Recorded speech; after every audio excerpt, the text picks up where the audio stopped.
Dan Saudara, Komisi 4 DPR RI akan memanggil Menteri Kehutanan Raja Juli Antony untuk membahas penyebab dan dampak banjir serta longsor yang terjadi di berbagai wilayah di Pulau Sumatera dalam sepekan terakhir.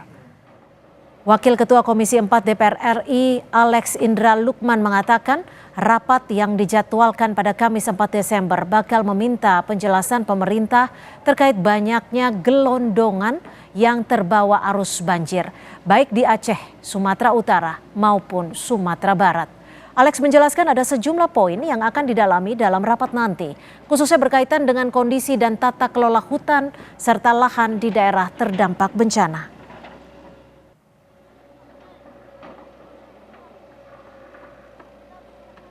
Menurut saya se-ekstrim apapun kemudian ya atau bencana iklim yang terjadi kemarin ini itu mungkin akan menyebabkan banjir ya, itu pasti ya. Tapi tidak akan membawa kemudian yang oleh di kampung kami disebut bencana Galodo, yang tidak akan membawa kayu-kayuan dan seperti material yang kita lihat sekarang ini di layar gitu. Nah, ini yang pasti kita usut apa penyebabnya. Oleh karena itu Komisi 4 juga sudah memutuskan pada hari Kamis depan itu akan memanggil Menteri Kehutanan beserta jajaran untuk paparan tentang penyebab dan tentu saja langkah-langkah antisipasi ke depannya seperti apa.